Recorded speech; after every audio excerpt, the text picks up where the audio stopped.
It was never a question with Christian Colonel. I mean, I remember as a little kid, like 5, 6, 7, 8, 9, on posters I would write down, I want to be on this poster someday, I want to be a professional baseball player someday. I would always practice my autograph when I was little because I wanted to be a professional baseball player. But even though he wanted it and nothing else, it wasn't until later that the reality set in. So I didn't realize I was going to go pro until college, and I was playing against former professional baseball players or guys that would be professional baseball players, and I was hanging right in there with them, and I was doing really well, and then that's when I kind of realized it.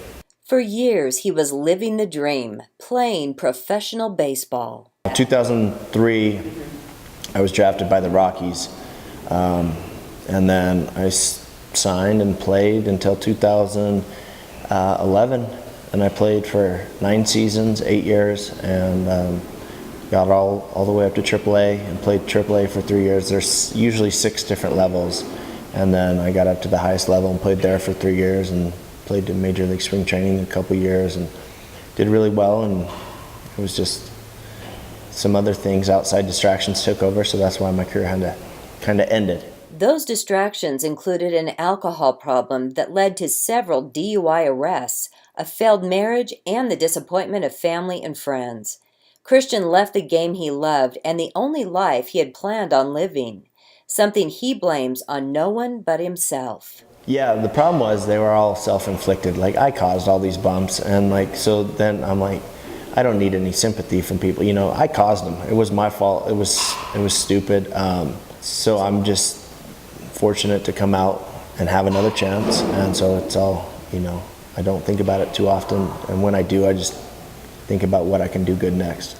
Instead of playing, Christian is now teaching.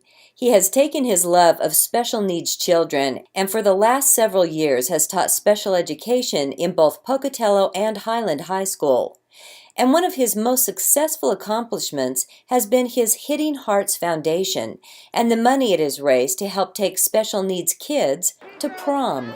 Yeah, so the prom's a big deal for a lot of high school kids, and so they would maybe go to a dance after a basketball game, just in all school, just casual, informal dance, but not long, maybe half an hour or something like that. But this prom, it was a lot, and it was good for them to see. Like, it's a big deal. They still talk about it. They talked about it almost every day after prom, and they still talk about it. Each night was just magical. And while it may have been a long road back from the big leagues, Christian Colonel has been able to create a life that is giving back more than what he ever could have imagined. So if I could go back to 2013 and be like, all right, you can get to the big leagues and not have a platform and just be the major leaguer that's got money and then just kind of alone, or you not get to the big leagues but set yourself up for, some disasters but rebound and then have a platform to help a bunch of kids, I would choose the latter. I mean, that's